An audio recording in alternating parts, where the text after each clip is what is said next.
All right, there we go. So, hey, everybody. So, how's everybody doing tonight? Well, I know we have three people in here. Uh, Batgoat, myself, and ATC. Four now, according to the StreamYard counter, at least. So, somebody just popped in. Oh, Woody just popped in. I'm Says doing great. greetings. It's good to see you. How's my sound? Oh, fine. Okay, good. Thanks. So here's I mean, how's my sound in the potato mic? That's the well, joke. I can hear it fine. I'm hoping everybody else can. But look at this. I can't type that well when I set my thing up like this. Yeah. Okay. All right. So what we're gonna do, we're gonna see how everybody's doing. We're gonna give people a few minutes to kind of get in, and what I'm gonna do, I'm gonna hand it over to Batgoat here so he can talk about his My thing. trophy and all that. My thingy. Junkin's back. Hello, Junkin. Greetings, Junkin. Welcome back. Batgoat. I know you weren't here last night. Junkin joined us last night. So I know who he is from he's a friend of ours on Leto's stream. We see him in Leto. So hey Junkin, how are you? Good to see you. oh, okay. I hadn't seen him on there, but then again, I don't come in too often.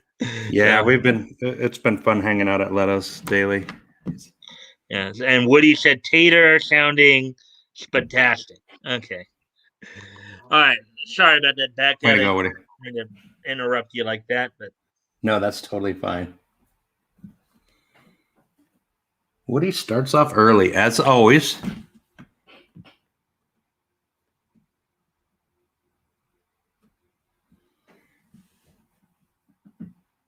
Junkin, if you don't, you probably don't know this, but we do a little contest. I guess I kind of made it up on the spot a while back, about a month ago, that everyone here in chat, as they crack jokes and make funny things, I keep track of it, and it's just up to me, and it's not really a big deal. You win since I'm Batgoat, you win the Batgoat LOL trophy for the Friday evening. So.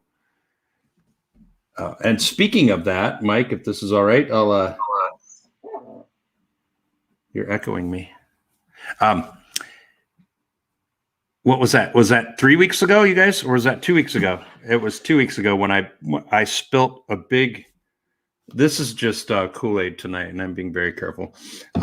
But 2 weeks ago, I spilled a big cup of coffee all over the previous LOL trophy I'd made out of cardboard, which was kind of a fun, goofy trophy, but I ruined it. So I've made a new one in the meantime, and I'm going to show it off tonight at the end of the show. mm-hmm. Okay. So anything else there, Batgoat, or? And then thanks, Mike. The potato mic naming contest. We'll do that next week. I dropped the ball on that. I started, I think, on Monday and Tuesday, but then I didn't show up on Wednesday or last night. So let's do that next week. I do have the new trophy to unveil to you guys tonight, and it's pretty cool. It took me an embarrassing amount of time to finish this thing for how cheap it is and how bad it looks. So we'll see. Okay, so let's see. I know that ATC had a couple of things to say here. So, hey there, guys. The coffee disaster of 2021. The coffee disaster. It was a coffee incident at the very least. Yeah. Okay. So yeah. So how's everybody doing tonight? You guys have a good day today? We're just kind of chatting a little bit for a few minutes, then we'll get started soon here. Just wait and see if we can get a few more people in here. So how'd your day go today, everybody?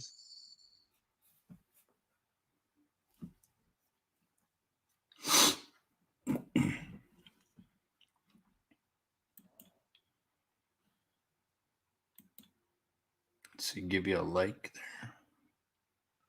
Yeah, and as always, guys, of course, I do appreciate all the likes and shares. That helps get the algorithm up and all that.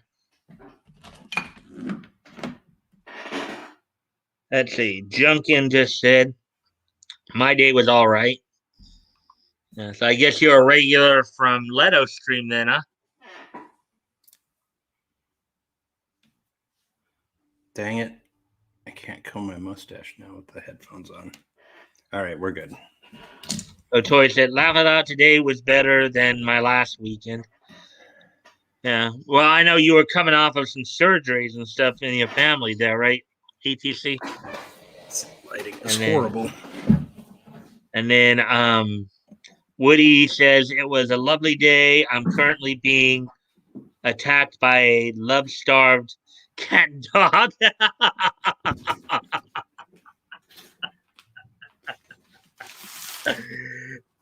Hey, Batgoat, did you hear that? I didn't. I was messing around with my lighting. Woody was apparently attacked by a love-starved cat and dog.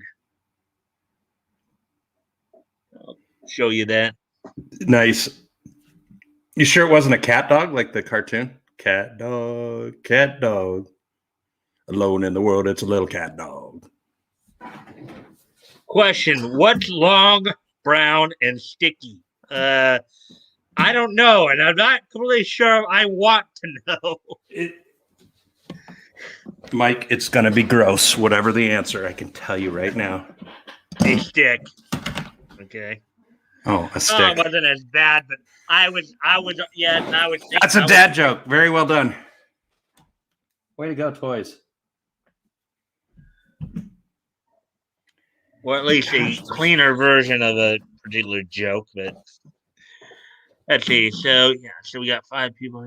We still got a little over 2.5 minutes to go there. Yeah, so get the so looks like we got 5 people watching now, so that's cool. Good. Counter would seem to be being accurate tonight. Oh, I can't stand the microphone shadow. Damn it. Oh, the shadow on your shirt there? Yeah, because I like using my good lighting as opposed to the regular kitchen light. Mm-hmm. And when I took the... Keep talking. I'm going to try something else. Yeah, I mean... Oh, no. Hey, I almost... and then ATC said laugh out loud. So yeah. So, yeah, we're now coming up on 8:20 here. And getting close to 8.5 minutes here.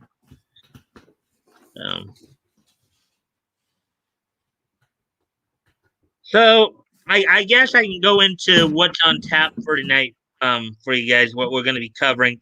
So there's 4, as I call them, milestone issues. And I know, Junkie, you may not understand that term.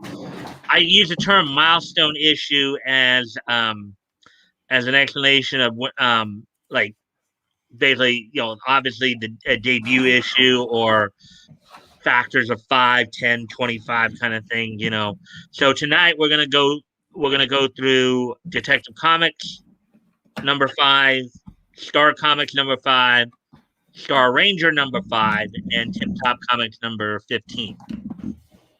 So and of course our first stop is going to be Detective Comics number 5, and at least what has been thus far the chat's favorite character, Slam Bradley. We're going to open up with some Slam Bradley here tonight. Yay, Slam.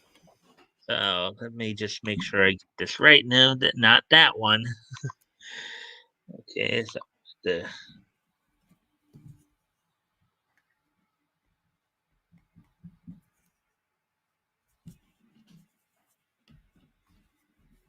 there we go. That one. That's the one we want. Okay, so without any further ado, let's take a quick peek through, of course. So now, this is Detective Comics number 5. This is the cover of it. Editor was Malcolm Wheeler Nicholson.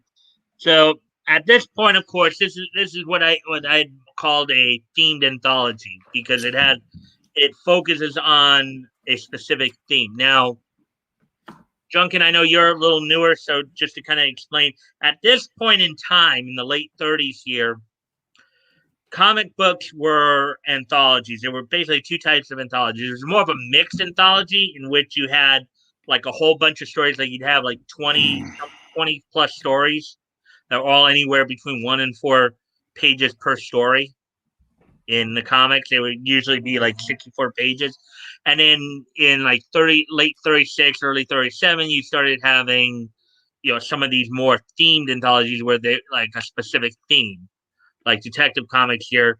So here you have 64 pages. You have like 1, 2, 3, 4, 5, 6, 7, 8 stories there. So on average, about 8 pages a story. So with that all being said, with that little quick review being said, let's go ahead. We're gonna read the Slam Bradley story, Undercover in Grade School, and then we will we'll breeze through the rest of it afterwards. It's going to be 13 pages, so that's why I decided to start off with the Slam Bradley story, because I knew it was going to be the longest of all the stories.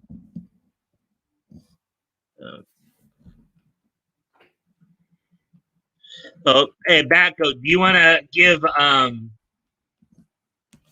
give Junkin a little tidbit, or at least your impressions on Slam? I know you hadn't sat through a full reading yet, except that partial reading I did a couple weeks ago. But then you did.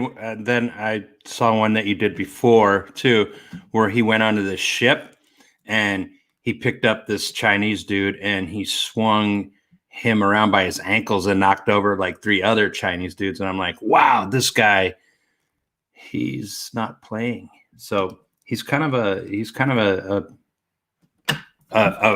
bare knuckles guy. He's an action type of dude, and I think it's in the 30s, right? Like 37 present time for them. Okay, for that time period, yes.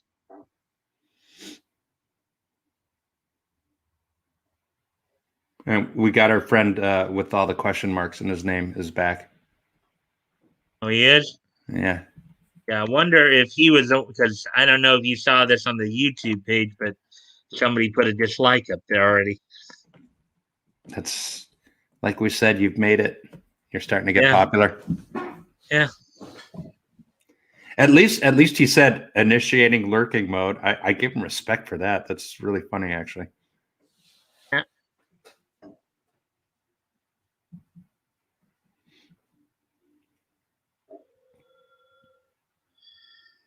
So now we're at Detective Con 19, and there were a few. There was Detective Con 1937, another one 2016, and another one in there that you may have saw before.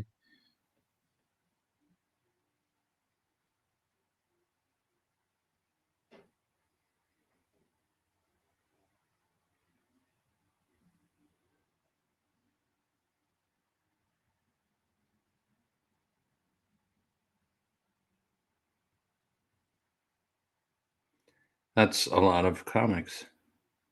Well, okay, the first volume of Detective Comics goes back to 1937, and then they went with I think in 2016 they had a volume 2, and then they went back to volume 1.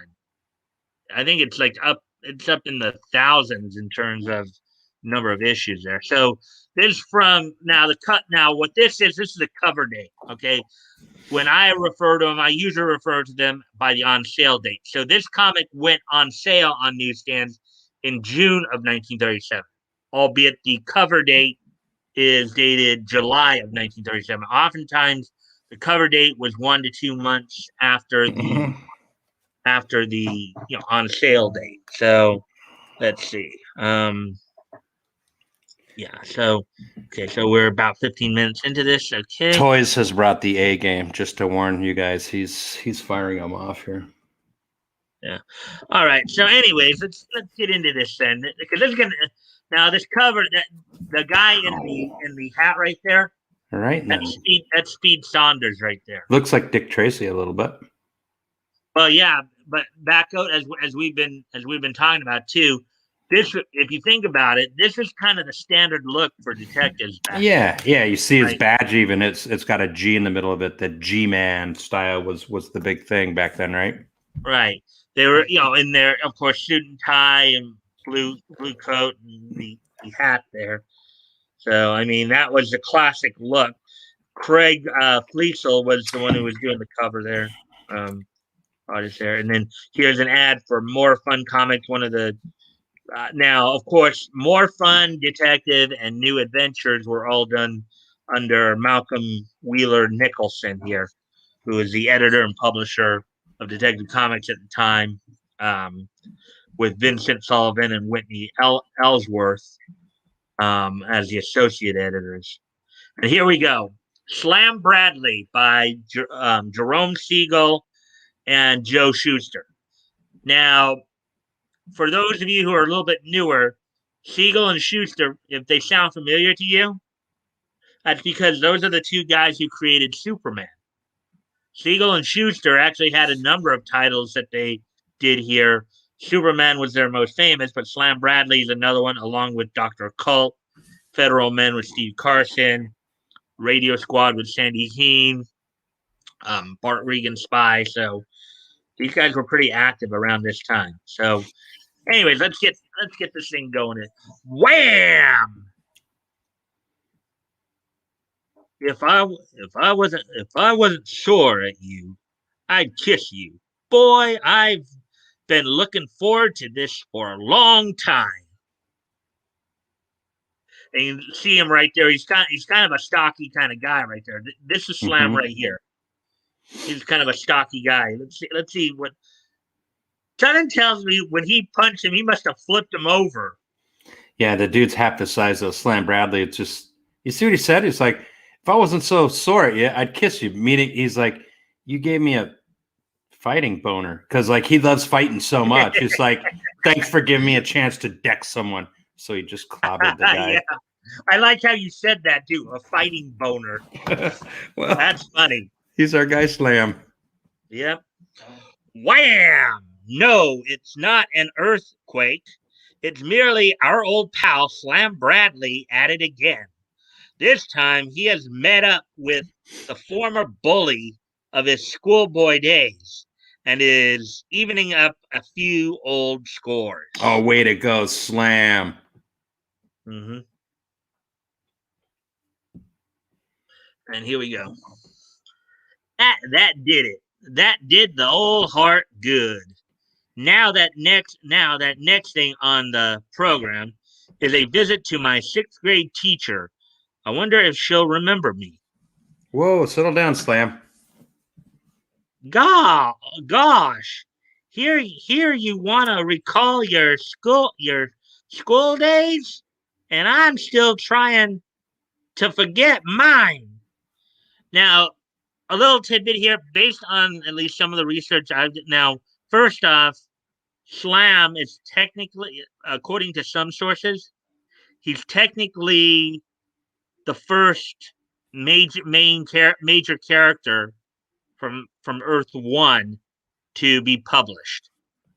Now, for those of you who don't know what I'm talking about, Earth One is part of what DC would call the multiverse. Most of the stories around this time were taking place on Earth Two, where you had, where Superman, Batman, Wonder Woman, their stories were slightly different than what you might have known growing up if you grew up, let's say, in the Silver Age in the '60s. So, um, anyways, just to give you a little note there. So, an hour later, um, don't you remember me, Miss Quayle? Think hard. Now, let me think. Isadore Pincus? No. And I have it. Slam Bradley. Right. Slam Bradley, the detective, and his famous partner, Shorty.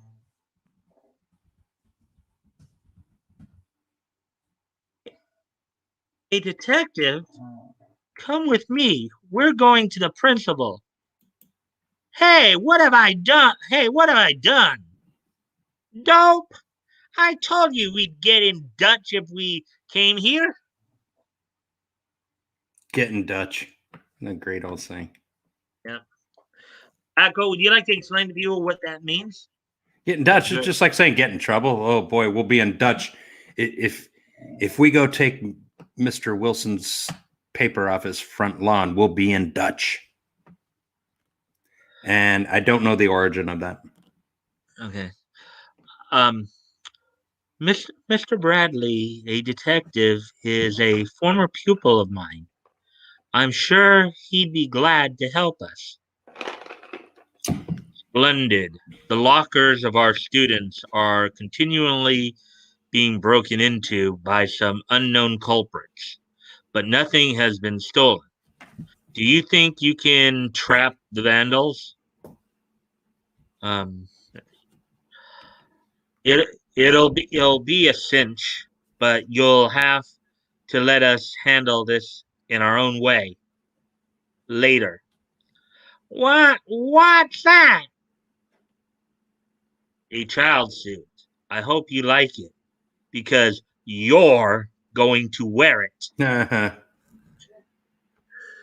You're gonna see in a sec why that's so. So next day things start clicking as Slam's plan moves into operation. First, the students meet a reluctant newcomer, then are introduced to a new instructor. Let's see.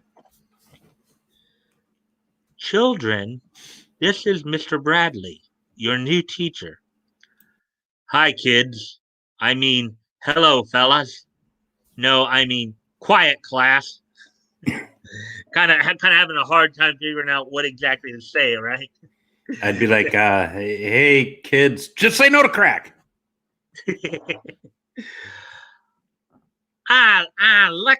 at the sissy. Ouch.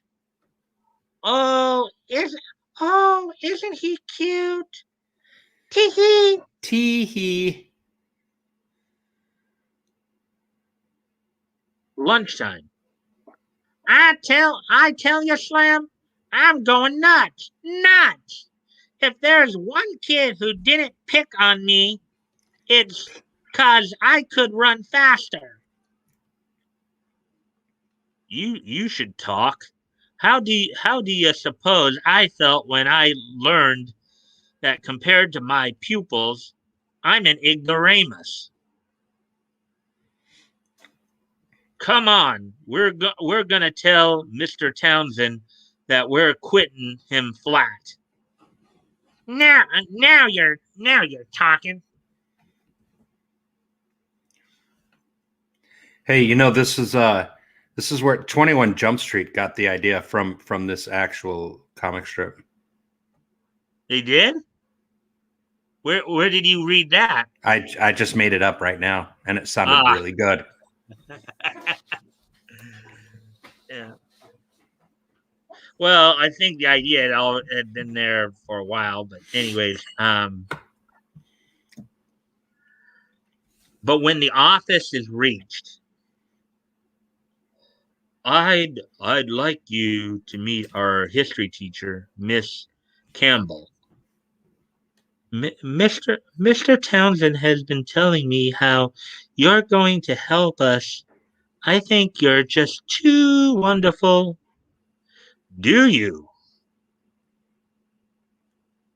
I was just telling Slam here that we'd track down those crooks if it took a lifetime. Later, Shorty, we're not gonna walk out on a woman in distress, are we? Slam. Certainly not. At least not when she's pretty. You dog, Slam. Uh,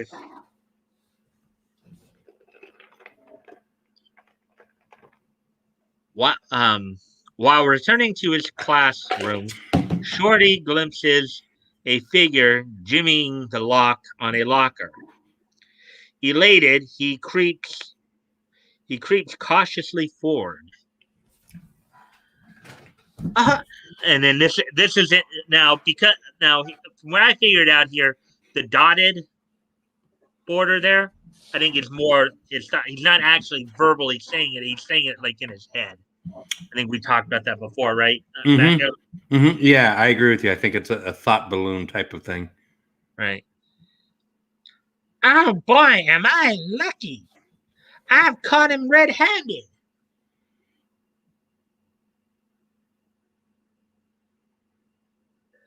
What's all the racket for? Slam, slam! I got him! I got the crook! Crap! Nothing.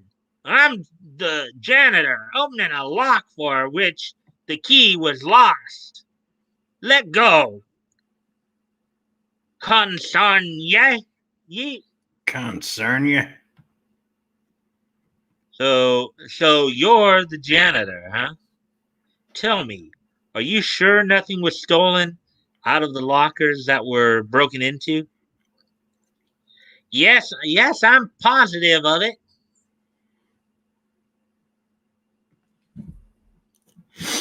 Ah, you'd think the crooks were looking for rather than trying to steal something. Shorty, you genius. I believe you struck it square on the head. And you see Shorty with the little question mark there. I did. That's it. Someone is looking for something, but who is it? And what is he looking for?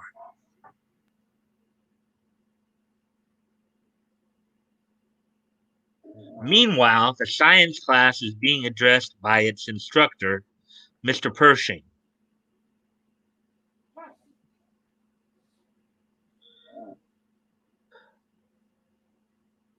Do you mean to say that all we've got to do is watch our diet and we'll be afraid of nothing? Exactly. It is my contention that fear is entirely a matter of improper diet. That's an interesting theory they had back in the 30s. What do you think of that, Batgoat? I was distracted by a very poor joke from Toys. I'm sorry. Improper diet. Oh yeah, they did. They did actually put some really weird medical thoughts, especially with food and stuff out there that they professed as fact. And I know that as a paramedic, like what they considered to be actual medicine, even well, in the 80s or 90s, say, gosh, even 50 years ago. Now it's a lot longer, but yeah, in the 30s and 1937, that was 84 years ago. Yeah. So, and of course these comics are in real time too in terms of their continuity. I started studying. I started taking on my paramedic classes in the 90s, so it was 60 years ago then.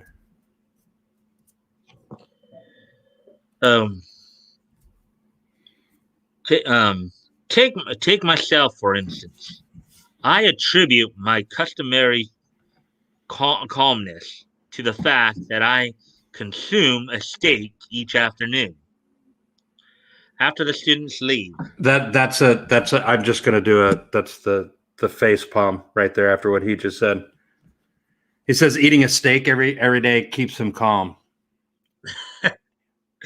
I take it as a paramedic, it's no.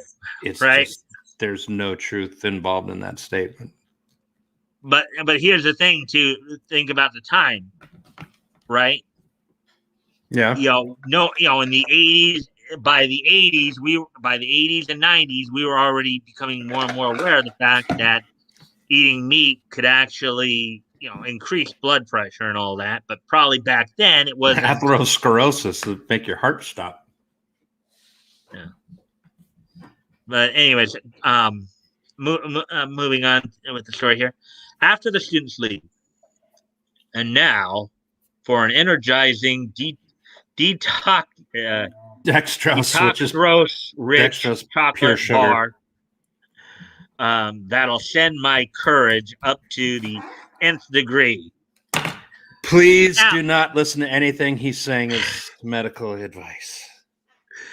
well, I would slightly agree with him, but not for the reasons he's giving. Yeah, he may be getting more courage, but that's because he's getting a sugar rush, and he's getting hyper from that sugar rush. Yeah. So that yeah. may be giving him courage. That's true. That's true. Little sugar rush never hurts. So, but in terms of the medical advice, it's probably hooey, right? Right, Batgoat? Yeah. Well, he says, I want to get my courage up with the dextrose and a chocolate bar. I actually do kind of agree with that. Just like you said, he's going to get a sugar rush. I mean, if he's planning on it within the next 5 minutes, you know what I mean? It's very quick. Yeah. Okay. Even breathe and you're a dead man. Well, forget the chocolate bar. And then look at the next panel there, Batgoat. He's fainted. Maybe he should have ate 2 steaks for dinner. See, so even the thug is making fun of him. Cut the comedy, you guys, and hide the sleeping beauty where he won't be in the way. What do you think of my thug voices there, Batgoat? That's good. Yeah, I like the thug voices. The unconscious Mr. Pershing is tossed out of the window through which his unwelcome visitors had entered. Rude. It's kind of interesting that this guy is called, as kind of a interesting DC link here, because so this character, this science teacher, is named Mr. Pershing. Diane Pershing was the voice actress who voiced Poison Ivy in like Batman the Animated Series and a number of the DCAU series. So, and General Blackjack Pershing famously led U.S. troops into Mexico just after the turn of the last century, and he had a very famous intercontinental ballistic missile system named after him. Right. But as the trio moves to leave, the first of the students in the next class enter the room. Oh, are we going to have a substitute today? Huh?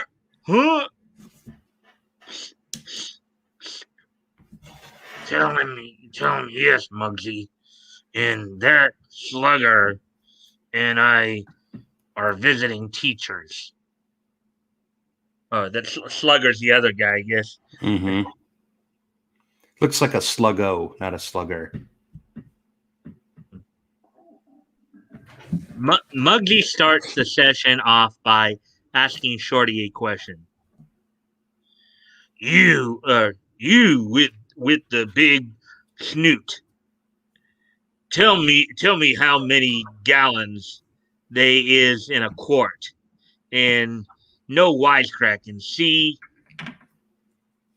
if you mean how many quarts in a gallon, 4. I mean what? I said. A smart punk, I oughta. On second thought, maybe I was wrong.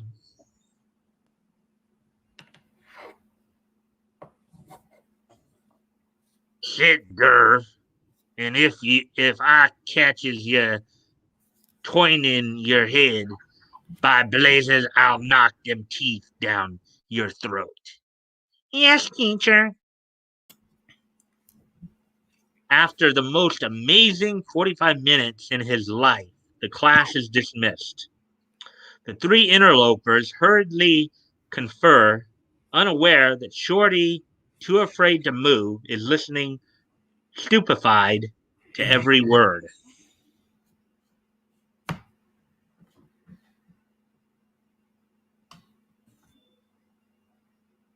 You fathead. Think.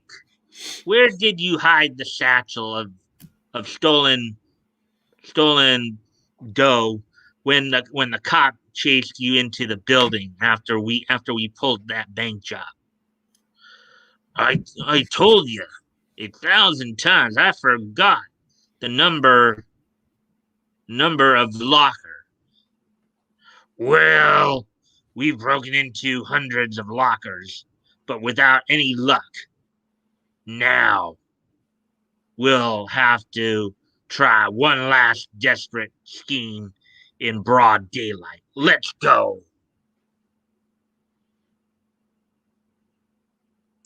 After the gangsters leave the room, and yes, there are a number of gangster stories in this time period.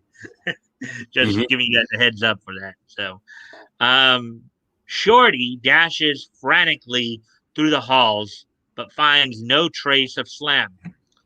Slam! Where in the heck are you? Slam! Slam!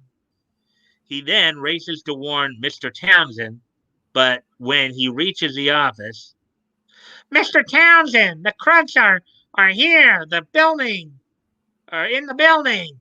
I heard them all.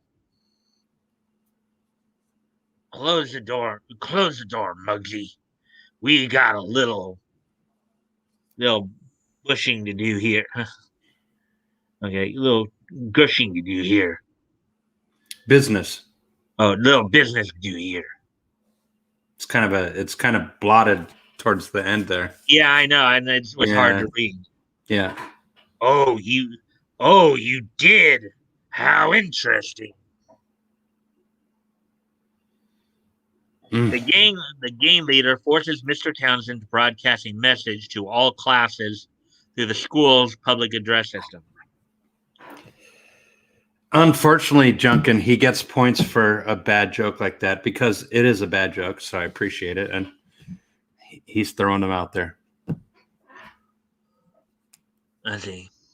All students are ordered to instantly search their lockers for a black satchel, which, if found, is to be brought down to my office at once. Say one wrong word and this gun goes off.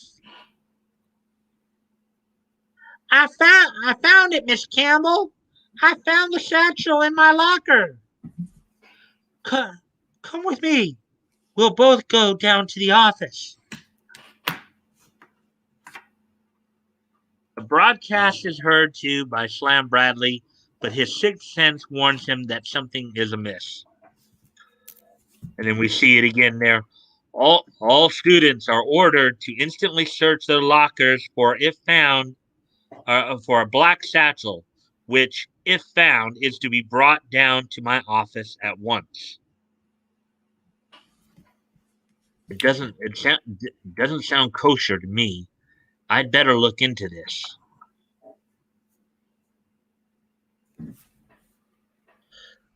Slam meets Miss Campbell outside the office. I'm sure this is a satchel, Mr. Townsend. Mr. Townsend means Johnny found it in his locker. Here, let me carry it for you.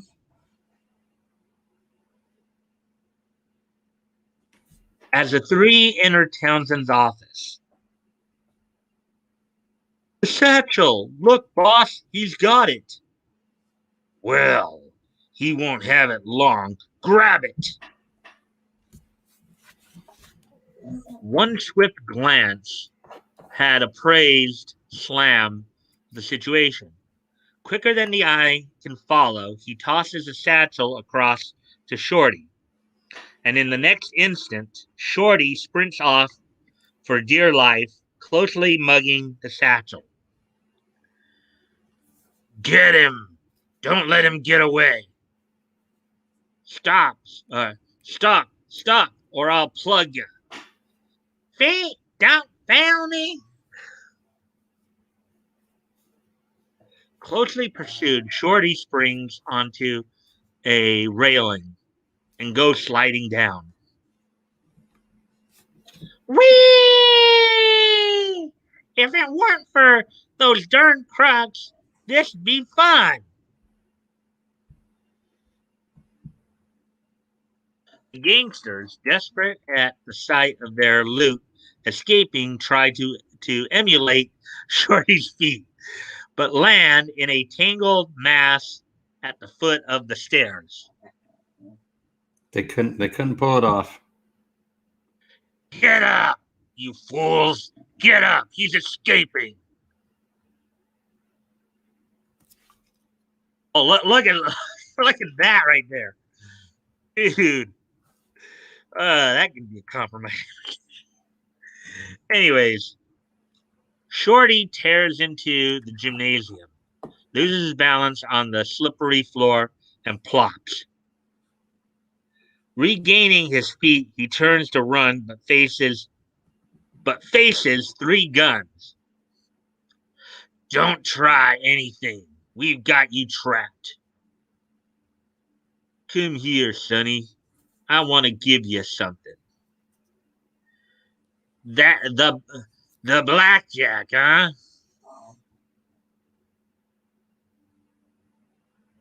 Sorry, but I have to be leaving you boys.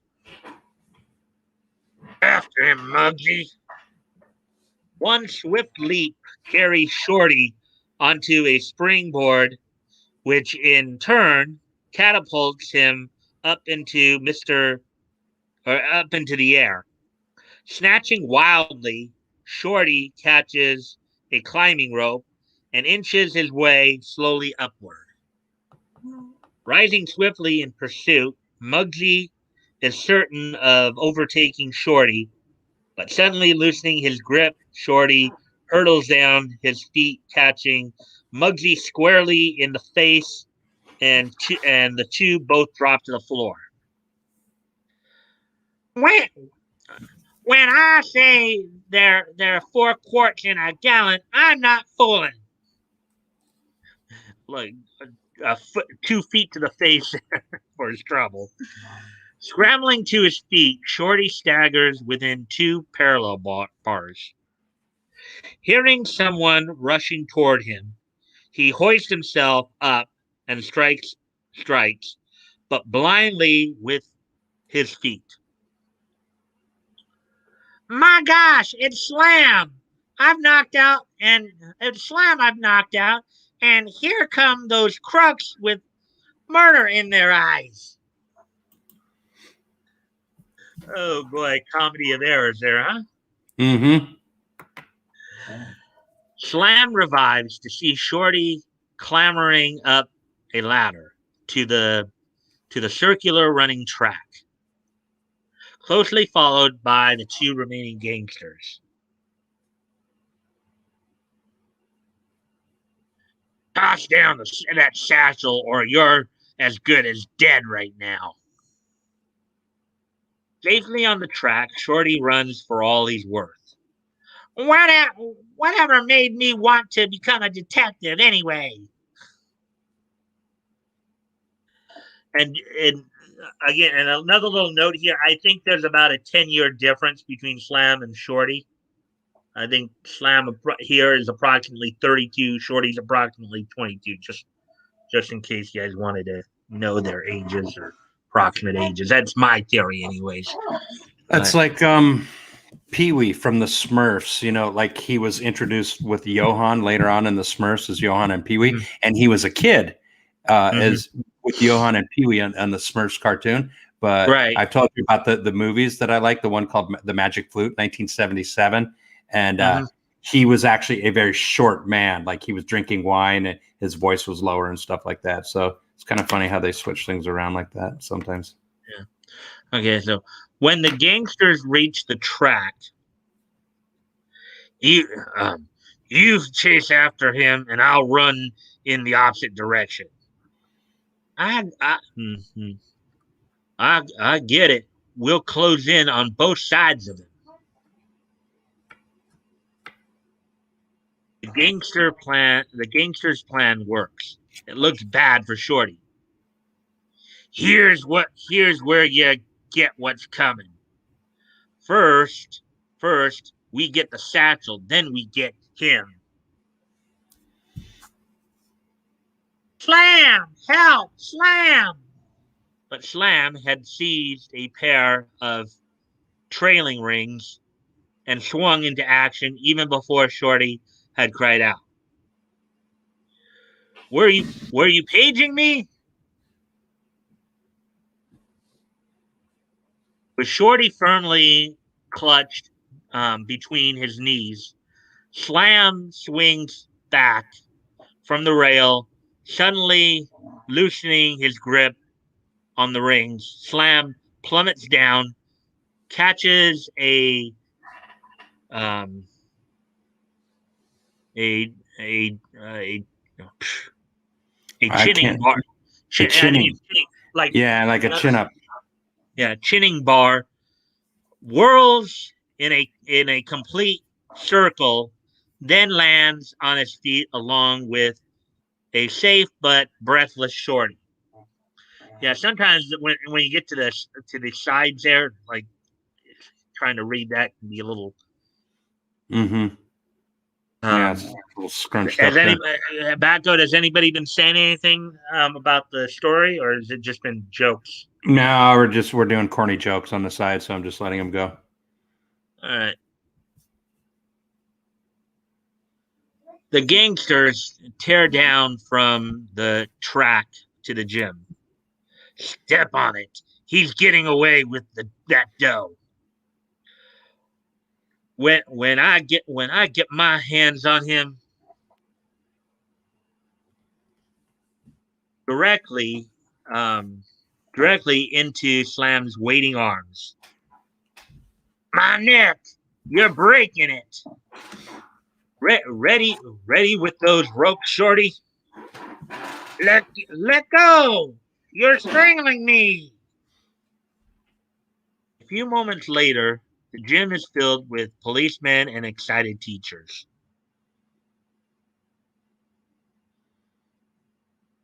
If you're looking for the bank robbers, there they are.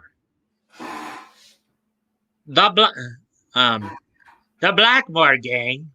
They've a pretty price on their head.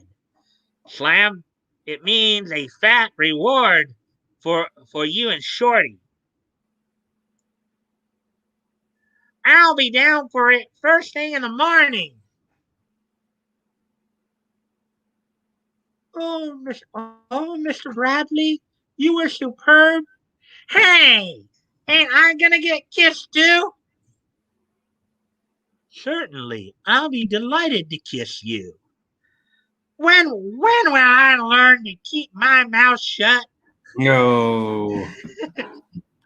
Look at the older teacher giving Shorty the kiss right there. The old hag gave Shorty his kiss, and it didn't turn out good for him.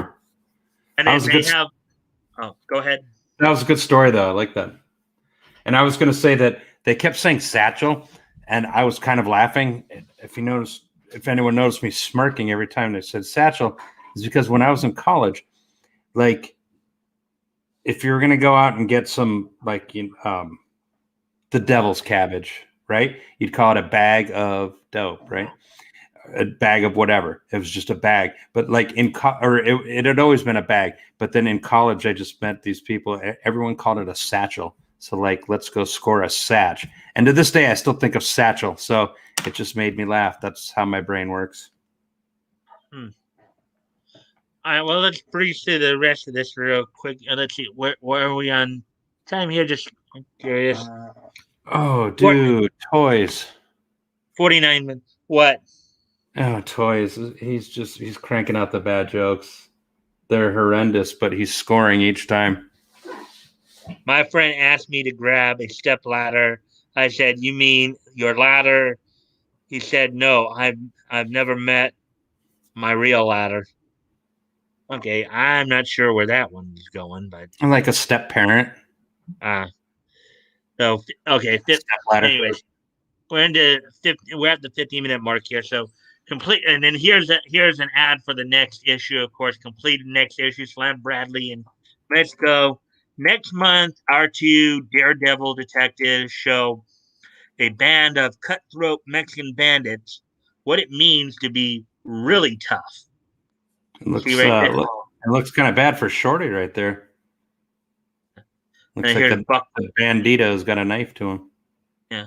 And then here's Buck Marshall, Range Detective, in a black and white story here. I'm just going to scroll down. You guys can look at it. Scroll down here.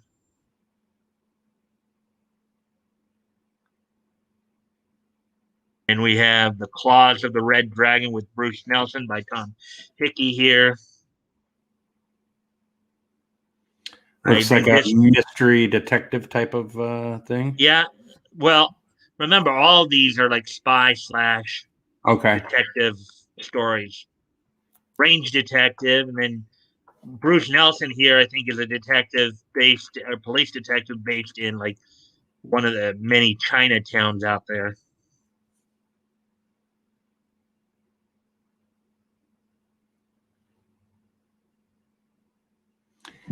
Why don't clowns eat cannibals? Because they taste funny. Another bad pun humor there.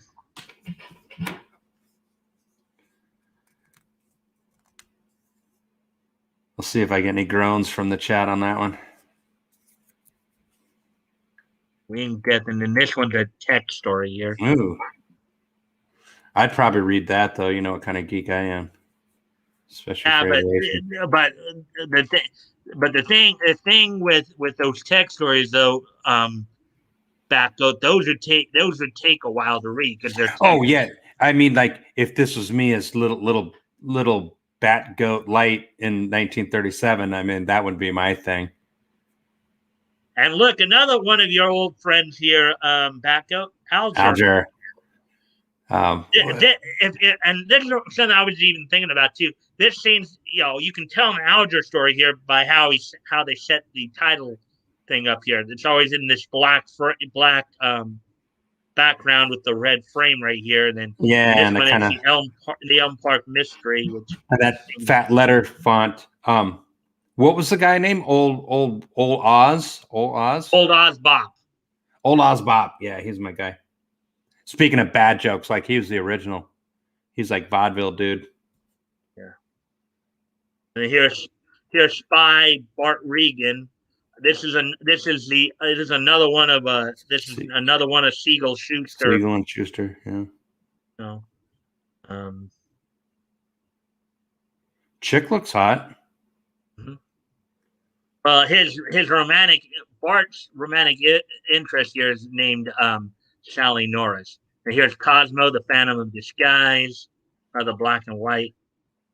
Like real disguises, or does he put a napkin over his face like the clock does? I think he actually does do real disguises. Okay. I've never actually read him because I don't think he's as. And this was the first issue for Larry Steele, Private Detective here. A lot of detectives, huh? Okay. Well, hence the name of the comic. I told you it was a themed comic, right? Yep, exactly. Yeah, detectives, spies, and the like in there. Speed Saunders of the River Patrol. I'm running out of room to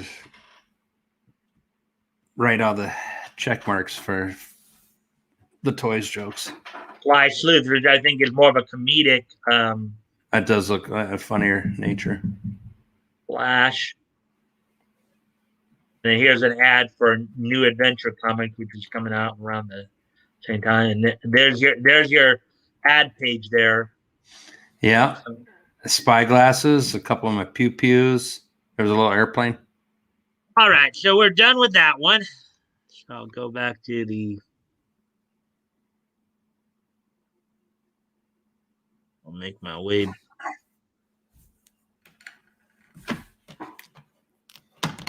All right, so go get another drink real quick.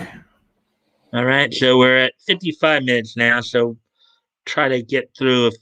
So I'll probably cut the number of stories down in the remaining 3 comics here to something like maybe 2 or 3. I was thinking 3 or 4, but the rate we're going here, I may only be able to do 2 or 3. So.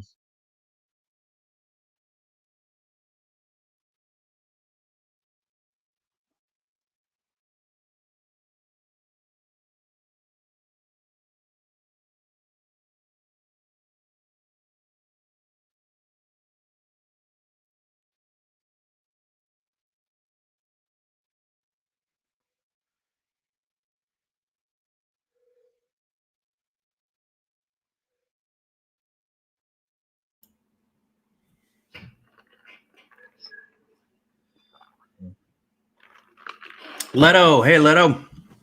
Leto's here, huh? Hey, Leto. Hey, Mike, Batgoat, Toys, Woody, and Junkie. Well, hey, Leto, you just missed the Slam Bradley story.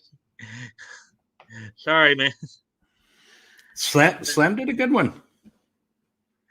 Okay, so I'm just looking over here just to think to myself in terms of which stories I'm gonna read for this one. One of That them was is the story. Oh, that go was ahead. that was more Shorty's story than Slam's. I think on that last one, he kind of had the starring role. Shorty. Well, yeah, because he's being that he's short, he kind of looked more like a He was kid. doing the 21 Jump Street thing, like I said. Yeah. Okay, so the next comic we're gonna look through is Star Comics. I'll probably go through 2 or 3 stories and in the remaining set of comics here. I was originally going to try 3 to 4, but as I look at the time there and how long it took us to get through, the Slam Bradley story. What? Junkin. Huh? Junkin fired back with a really, really good bad joke. Very impressed.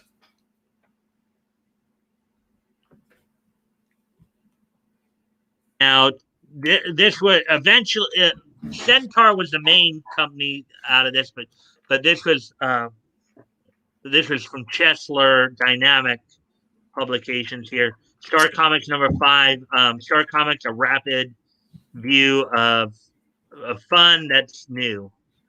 Now, this particular comic is focusing more on humor. You do have some we do have. There is like one sci-fi story in it. You do have some. You might have 1 or 2 other action adventures, but this is primarily a humor comic.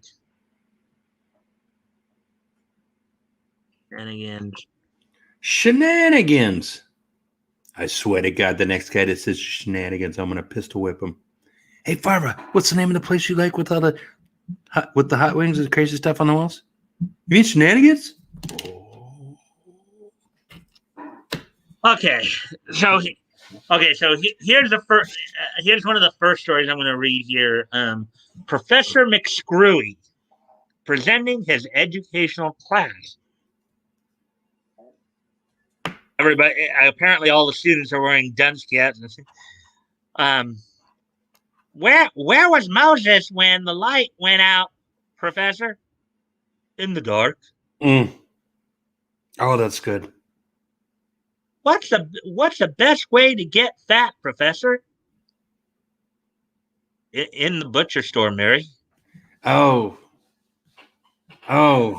It is kind of a punny comic here. Oh, I like it though. Yeah. An ice truck weighs 2 tons. The ice weighs 1 ton. The driver tips the scales at 200 pounds. What does the man on the back of the truck weigh? He weighs the ice. Professor, what is the capital of Russia? About $50. I don't get that one. Yeah, I think she was asking capital like in terms of like a capital city. Yeah. He responded like monetary capital. I guess what he's saying there is that the capital Russia is probably worth $50. Okay. Oh, yeah. That's what I would have. Yeah, all right. I get that. John, did you take a bath this morning? Why, no. Is there one missing?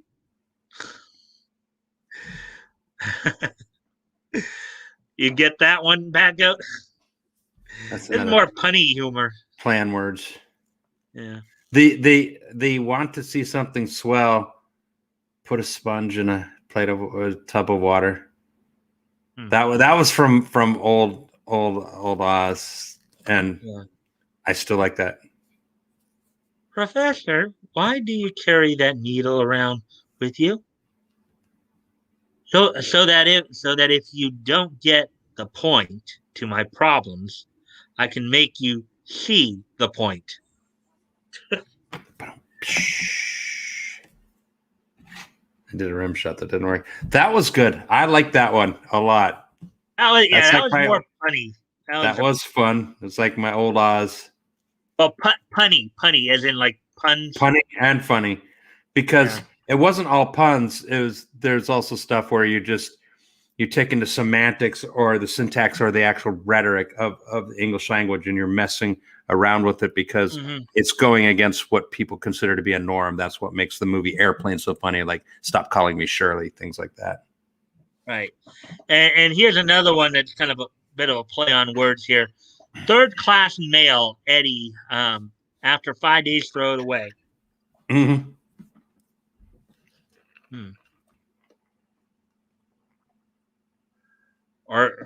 Are you here? Say, I thought I fired you.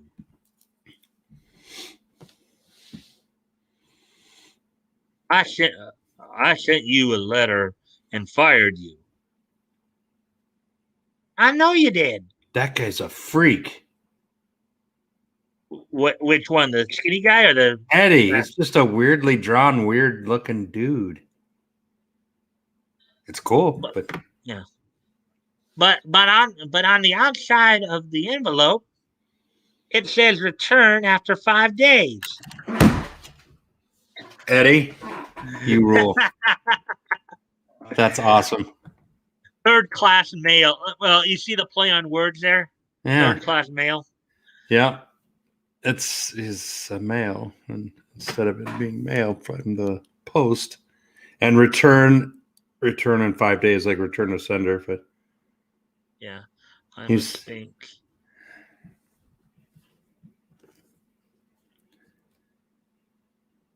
Again, I'm going through this a little faster because I like Buck Rogers ish, right? Yeah, there. Dan Hastings. This is the lone sci-fi story. Okay. Dickens.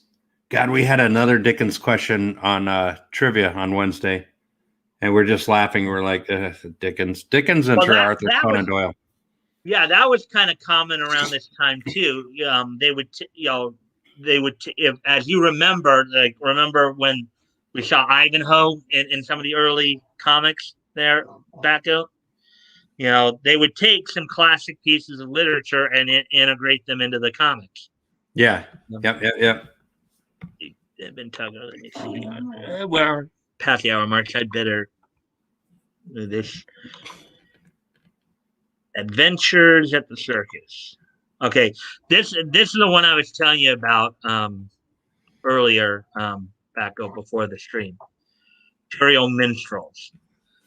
Now, I'm going to preface this before I read this by saying that I know you have told me before that the term minstrel was used back then to describe kind of the art. Now, you can correct me if I'm off here a little bit. No, you can say minstrel, like it's a minstrel type comic or cartoon, and it's okay to say that. You're saying like that's what the whole idea of this type of stuff is. It's not like bad to say that.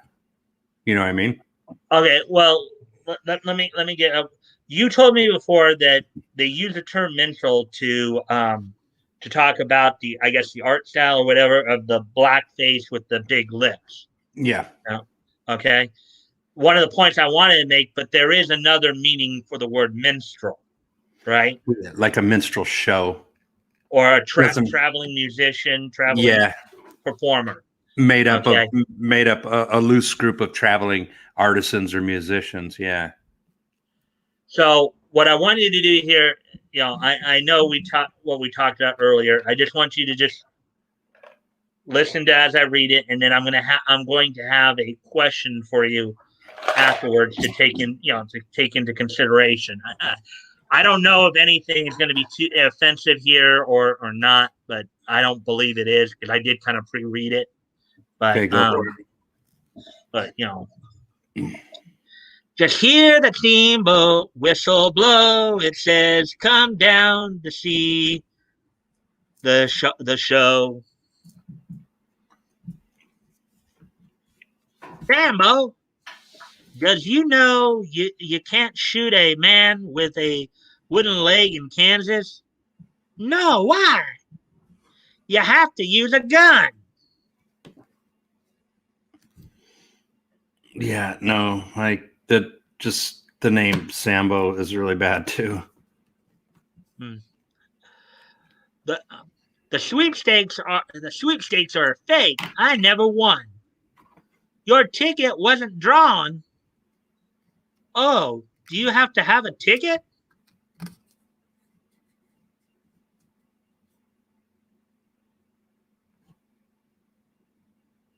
My wife ran away and I felt bad.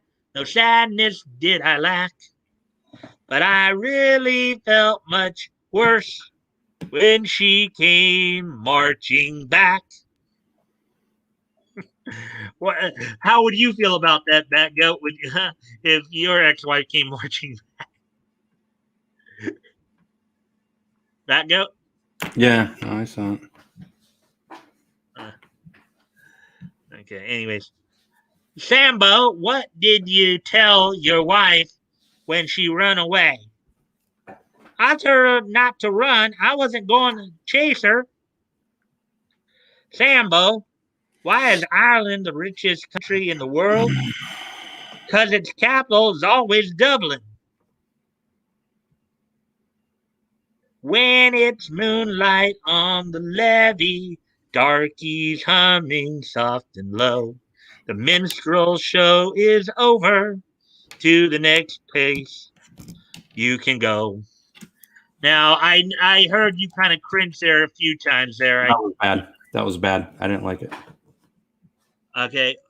Now, here's the question I want to pose to you to kind of think about a little bit. Do you think the author's intent in writing that, did you think there was any animus or malice towards black people in that? Do you think that the author had any kind of malice or animus towards black people in that? No, the author didn't think that there was any malice, but there was, just in not knowing that doing that was not okay. Especially But back then there wasn't like anybody wasn't telling him it that doesn't matter. wasn't. It doesn't matter that they weren't right for doing what they did back then. I don't like that. And especially they used the word Sambo and then they said darkies singing. I would just pass that in the future. Yeah, I mean, well, It doesn't make it right that they were innocent of just being normal doing status quo when status quo was wrong at the time. That's what I'm saying. I just don't like seeing that. yeah, but I think it is kind of important to touch upon it anyways, as kind of to the point of um if you do not know history, you are doomed to repeat it. I understand that more than anyone. Mike. You know how much I'm into history. That's why I play trivia. It's much more nuanced than I think you realize. Even Leto. I mean, I'm not saying I'm going to do a whole lot of these stories. I mean, Leto jumped in too. He said he's leaving, but he said, "And yeah, Mike, this might get us in trouble." I would just skip these from now on because I know I've seen them now, and we all pretty much know what they're about. Yeah. Well, I probably will anyways, but my point was I just wanted to bring up if the underlying intention was not like malicious. I mean, because what we're doing here, we're looking at it more from a historical context and trying to understand the times that they were in. I'm not saying that it's right. I'm not trying to justify that it was right. Okay. but you have to at least acknowledge it to a certain degree to understand it to where you don't make those same mistakes moving forward. You know, that was my point. And I may not do a whole lot of these stories. This was just, I just wanted to touch upon this one. I wasn't, at first I wasn't even going to do this, but then when I looked at the word minstrel and saw, the point I wanted to make was what was the underlying intention behind it. There was no malice there. It wasn't like the guy. Now, last week with what we read last week with Chinese Cowboy, yeah, there might have been a little more malice there, and that's why I stopped reading it. They didn't maliciously make separate places for people to eat and segregate schools maliciously. They thought that they were doing the right thing. It just no matter what, it just comes from a bad place. And like people were different. People thought different back then. Which is my point, which is, again, I'm not justifying it. I'm not justifying the behavior. I'm just acknowledging it. And, moving forward, I probably won't do another story like this unless I feel that there is a legitimate point to make, which I doubt very seriously. I see, because I think I've made the point. I think I've basically made the point I wanted to make, which was look at the underlying intention, because I think that's part of the problem with our discussions nowadays. People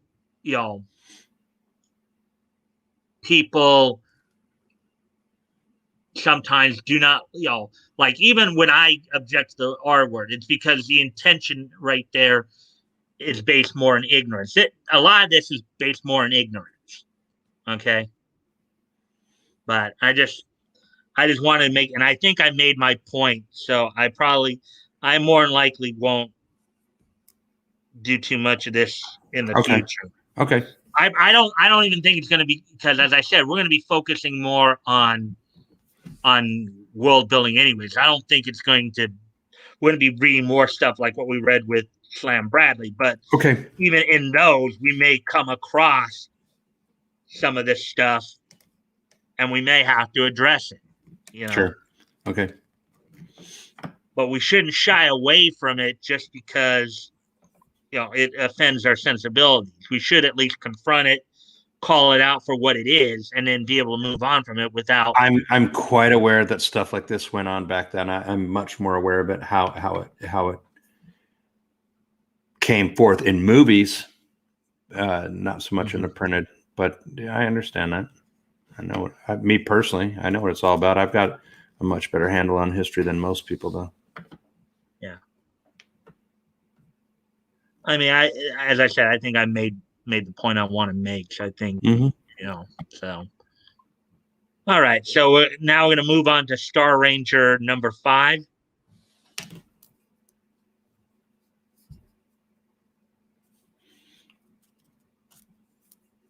By the way, Woody, oi, that's funny.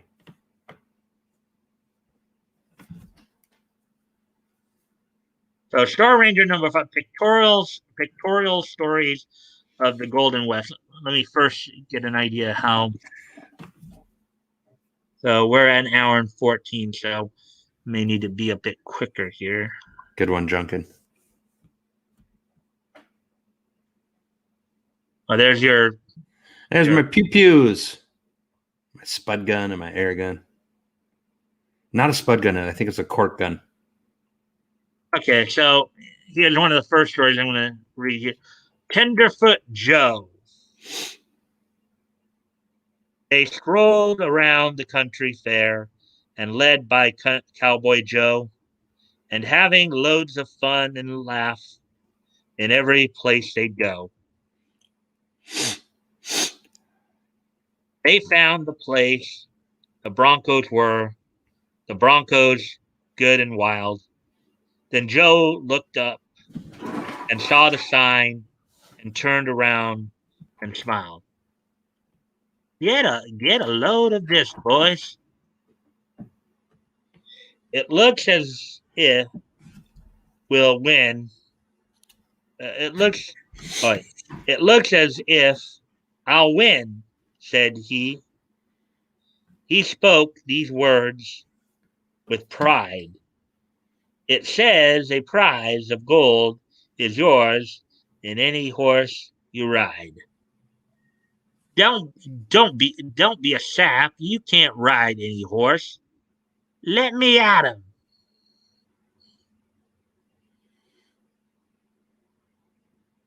I'll get that dough. Ditto. The boys yelled out with great delight. They laughed till they were sick.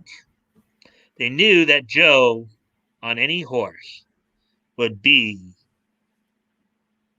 un, uh, unseated quick. This is what they calls tough. $100 reward for the guy that rides this nag. Look at that. It's got tattoos all over it. It's got like skull and crossbones, danger, beware, bad. Eh.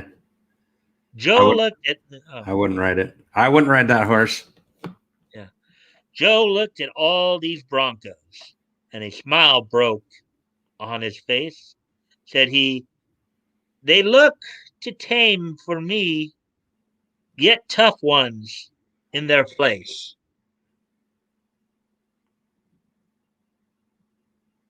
Says he's a tough guy. You're a bluffer. Why, you can't even ride a sawhorse. Oh, I can so too. This made the man get good and mad. In fact, he was quite rough. He said, "Why, you can't ride at all. I think you're just a bluff. And furthermore, I'll stop you now. Hear what I have to say. Here's what I have to say. Show me the horse that you can ride, and twice as much I'll pay. Why, I'll double the bet if you ride any horse. Gosh! All right, said Joe. Then follow me. I'll show you one I can ride. And when you lose, I hope you'll pay your losses like a man. Come on, you mugs. I'll show you. Okay. One, please. A ride. 3 for 2 bits on the sign that away. By now, the man was really sore. Or something. He shook his fist and said, "I'll change that price from twice as much and pay 3 times instead." Woohoo! Whoopee! Merry-go-round. Merry-go-round. The next they saw of good old Joe was on the carousel, and whooping up with all his might, they heard him loudly yell, "Pay up that prize just as you said, and pay it with a grin. For here's a horse that I can ride. I told you that I'd win. Mm-hmm. Come on, kick in with those 200 smackers." "Yes, sir. Yes, sir."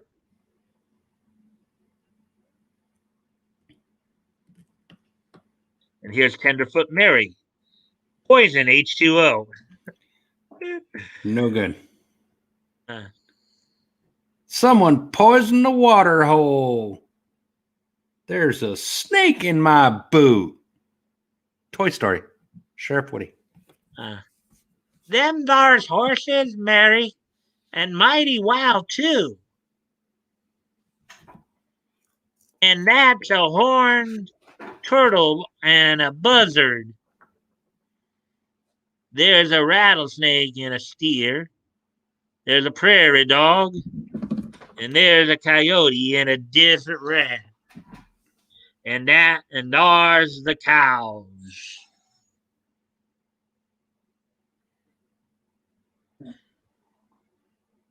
You know where we get the fresh milk, don't you? Oh, yeah. And those little fellows give the condensed milk, don't they? Mm, Nah, little cows give the condensed milk. yeah. You know why condensed milk was made? Huh? You know why condensed milk was made? Why? Back in the 19th century, transatlantic ocean voyages, especially for the Europeans coming over in steerage, they would bring cattle on the boats way back when. We're talking like 1850s, and one time in particular, the cows were sick with something and got everyone sick, and like a bunch of kids died on this one ship. So someone thought like there's got to be a better way to do this, and they figured out a way to Mm-hmm. get most of the moisture out and stuff, and Mm-hmm. came up with condensed milk. And then someone started giving, I think Civil War was when they first started giving it to troops, and the troops loved it. So like it became so popular, they came home and they wanted more condensed milk because it was sweet, stuff like that, and then it just became very popular. Yeah, so it's That was unnecessary. I'm sorry. YouTube might think, yeah, I guess Leto. Well, I don't know because I'm such a small YouTuber, though. I don't know if but again, but just looking out for you, Mike. Yeah, I mean, I'm aware. I'm aware. I mean, time flies like an arrow, but fruit flies like a banana. That's a good one. I like Banana that one. got sent home from because it was I think feeling from right. school. Yeah. Sent home from school because it was feeling Yeah. right. Or acting fresh. Rattlesnake. Oh, But looked like there was a bad guy there. yeah, I'm just kind of breathing through the rest of this, Okay. just so we can get through more of them. There were a couple other stories that I wanted to try to get into from this one. More out of the. Let's see, we're at an hour and 22, so and that since I want to also hit tip top comment, I'll just breeze through these real quick. Read any more from this one, but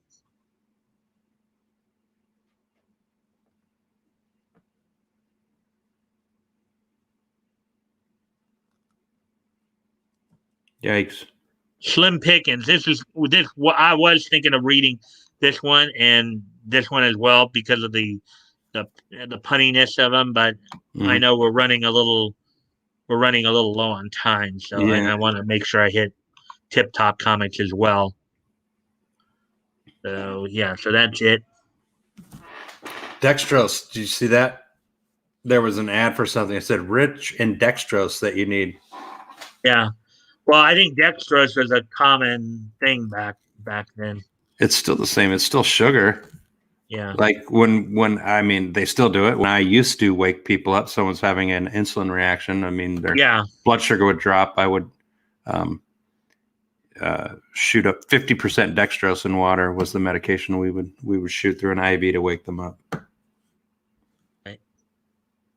And if you drink dextrose plain, it Mhm. does not taste sweet. It tastes like absolute poop. It's horrible.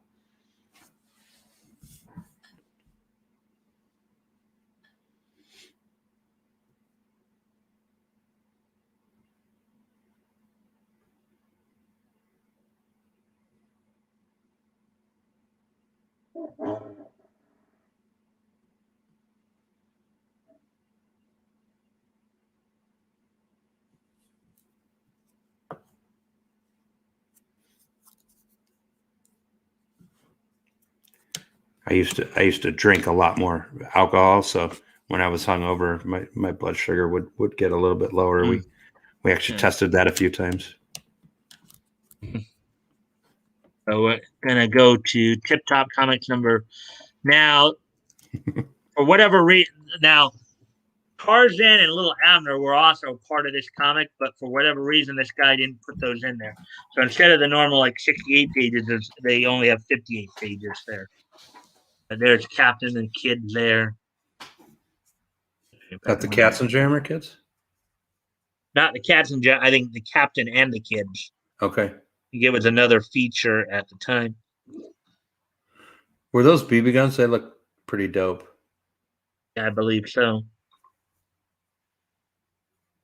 Yeah, Daisy Pumpkin. Oh my god! And look at the prices there, Batgoat. I know. You can get a number 25 Daisy Pump gun for $4.50. You can get I bet you they're worth more than that now. Uh-huh. Especially in good condition. They're worth a lot more than that. Air rifles.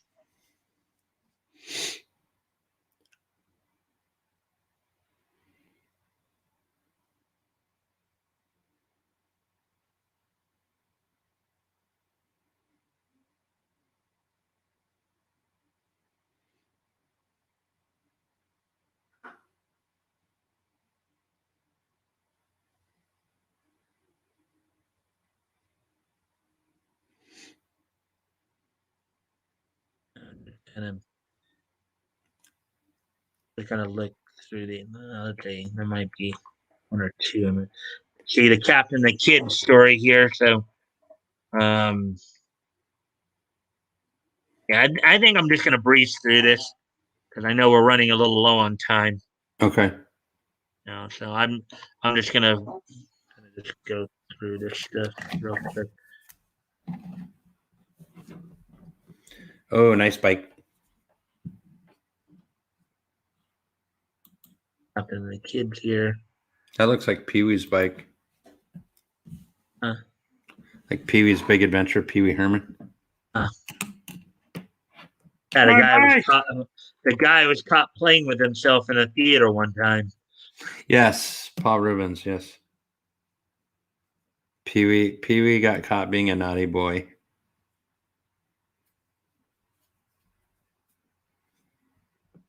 And then people were like, he came out as gay. Really? And you're surprised about that?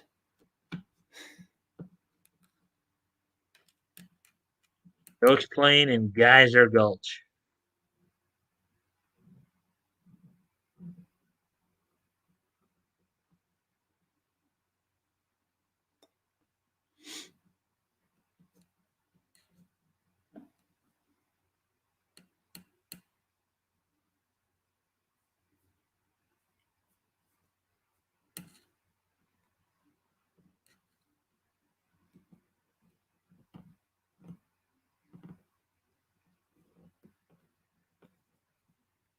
You don't have to run faster than the bear, just faster than the guy next to you.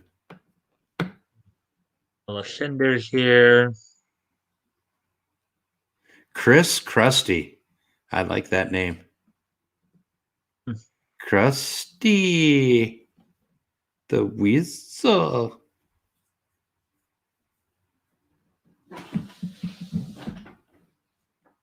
that was another set of pages where you had two features on one page, where one took a portion of the page, the other took the remaining portion, too, which would also kind of see this happens throughout this set of comic here. Batty Baseball. Here's some interesting. Vernon Deck, former Western League player, can put a regulation baseball in his mouth. Yikes. Giants once played a game in such darkness that the second baseman lit a fire to see his way about. Walter Johnson of Washington once fanned 4 Boston players in one inning. The catcher missed one of the third strikes. Yeah. I was like, what? Okay, that's funny. Well, and that's happened again since then, too. I mean, that happens every now and again. Basically, so if the catcher holds onto it, then it's an automatic out. But if the catcher drops a strike, drops a third strike, then to record the out, he has to throw it to first base. Okay. So that's the rule. So that's why that happened. So Babe Ruth received 2,036 walks, a distance of 34 miles. Huh. So, and Babe Ruth had retired, I think, 3 years prior to this in 1934. So, or it might have been 2 years actually. Judy to 7, Peter Pat, Peter Pat.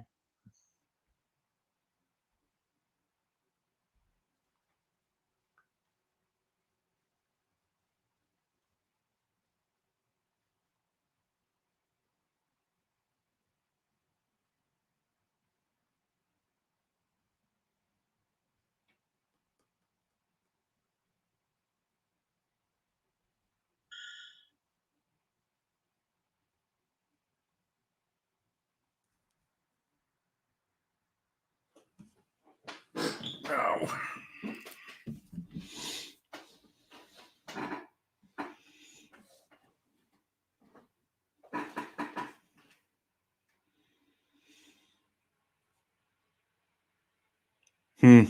Top Cartoon Club. I wonder if I can join the Tip Top Cartoon Club. That sounds swell. The Top Ticklers. I think Hey, these are. Anon. Good to see you. Hey, Anon. Oh, yeah.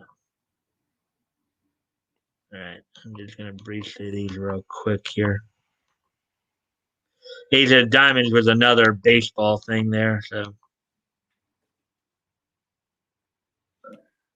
Okay. All right. So that's all of the reading for tonight. Okay. So we basically got through all of them, but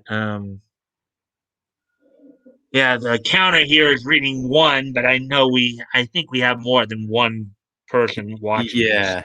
Yeah, I'm reading one too. That's just not right. Because I think everyone's still here. Yeah. Yeah. So anyways, let's see now. So the time here, we're at an hour and 32 minutes. So let's see. Let's see what's up here with these last few comments. When I see someone running faster than Melt safe, to assume they're not going far. Okay. How about Pee Wee got ding-a-ling-a-ling-a-ling in an adult movie theater? If he wasn't a star, no one would have cared. It may be true. Hey, good evening, Anon. Just got home, going to grab a bite, eat, and listen in. Evening, Anon. Hey, Anon. Evening, everyone.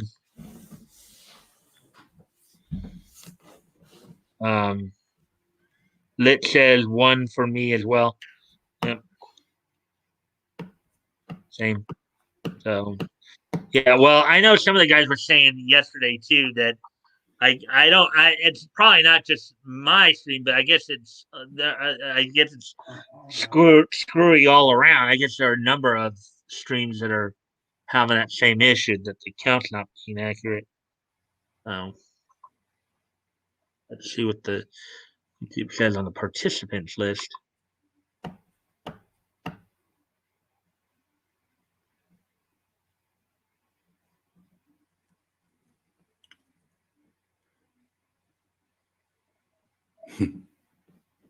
Well, now we're back up to 2 at least. So, anyway, so with that, then we completed that portion of it. Let's see, I see that, Anon. Very funny. That's good. I like it. Hour and 34. So what shall we do now? Close that out because well, maybe I could have read, but I was a little tired, and plus, the whole thing. I'm gonna obviously want to talk a little bit more with about it with you afterwards. Back up with Okay. let's see, Teletuber 2000. Yeah. Even did an alternate name for a potato for you. Okay. So, okay. Yeah, okay. So I think I'm gonna start winding down a bit here early. I know normally we go right up until the end, but that the whole thing with what was going on there with the kind of took some of the wind out of my sails with the whole minstrel thing. But are you guys ready for this day in each history? Well, actually, even before we get to that, is there anything you want to say, Batgoat? In regards. Um, no, I'll do the trophy thing after the niche Okay, so are you guys all ready for this day in each history? history. I'm going to set things up a little bit.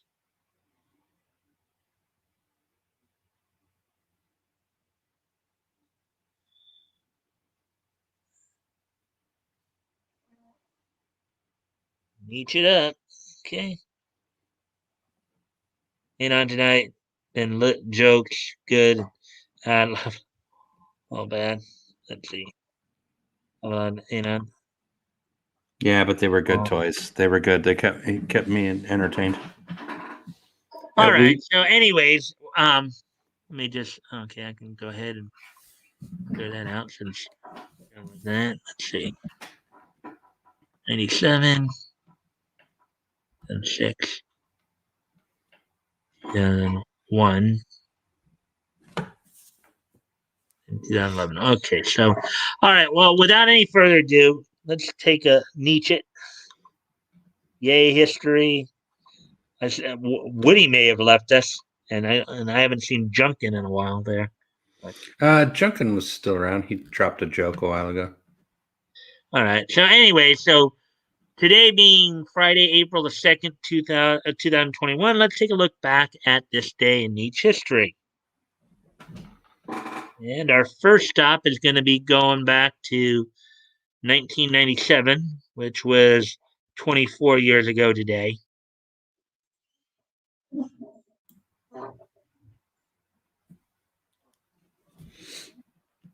So on this date back in 1997, the 50th issue of Betty and the 65th issue of Betty and Veronica Double Digest magazine were both set out on, went on sale on newsstands on this date back in 1997, 24 years ago today, from Archie Comics. So on this date, 24 years ago today in 1997, the 50th issue of Betty and the 65th issue of Betty and Veronica Double Digest magazine went on sale on this date in 1997, 24 years ago today. So, and moving on to the next piece of Nietzsche news, or Nietzsche history, rather.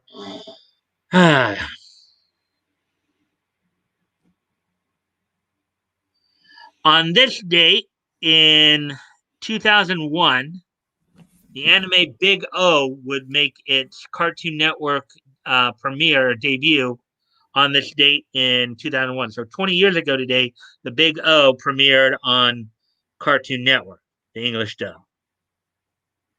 Big O was the Big one. O. It's The dude. Roger Smith dressed all in black, big black robot. Yeah, with the big robot. He was a rich guy. Yeah. Yeah. Paradigm City. Yeah. I like that one. I watched that one kind of probably it was on 01 to 03, it says. Yeah, from 01 to 03, yeah. So I was watching it like 15 years ago, so it probably they would have been like replaying it on Adult Swim or Toonami. Yeah. Adult Swim and Toonami. Okay. Both. Yeah.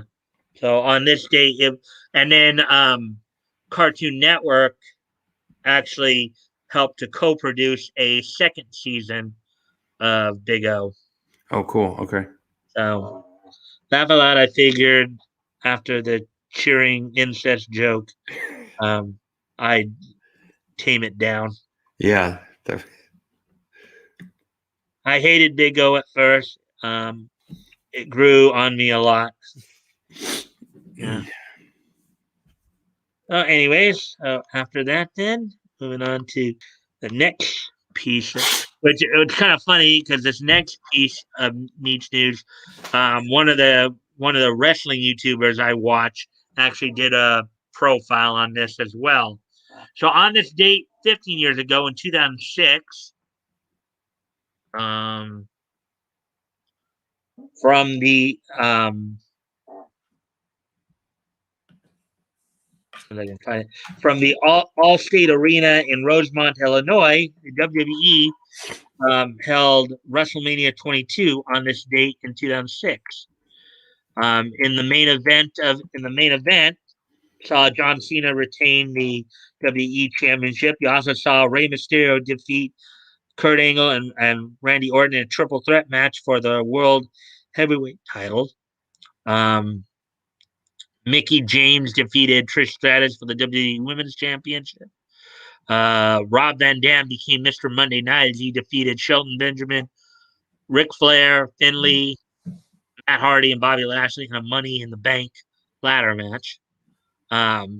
JBL, John Bradshaw Layfield, would defeat Chris Benoit for the WWE United States Championship. Edge defeated Mick Foley in a hardcore match, among many of the matches that night.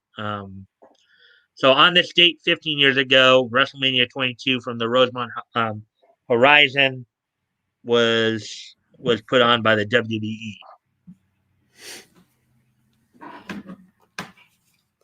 And finally,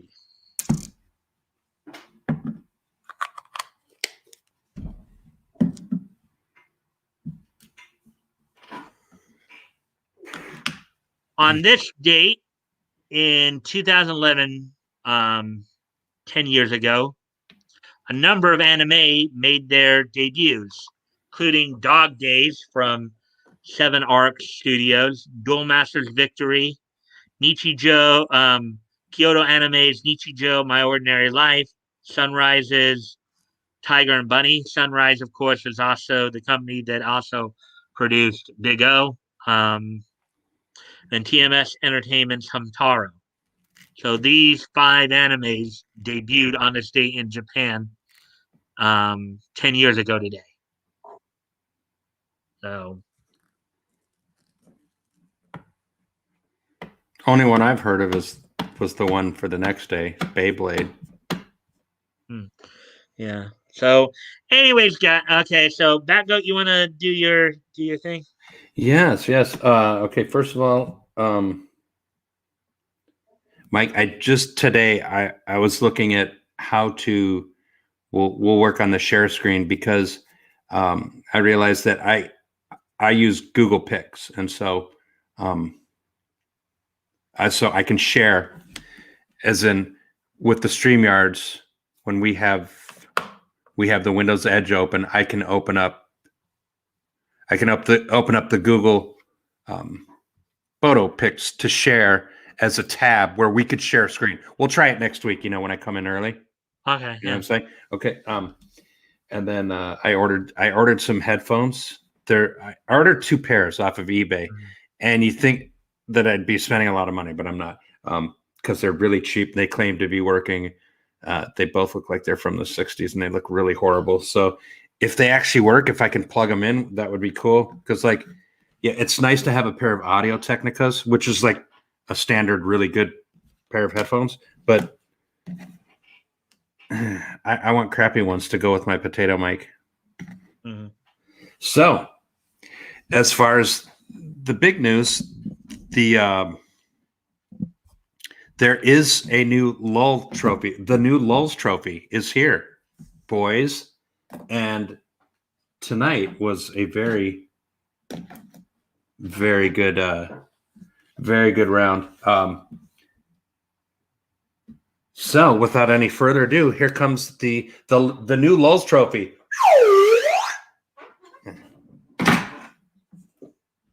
Oh, let's see.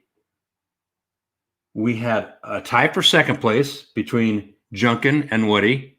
Nice.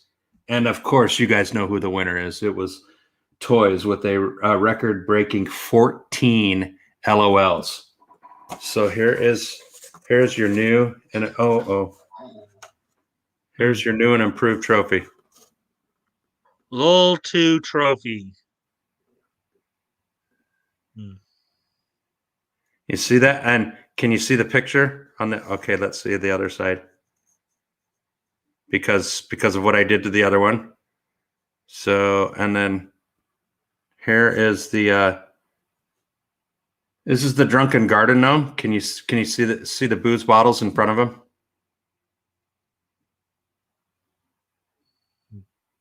So, all right, toys, congratulations.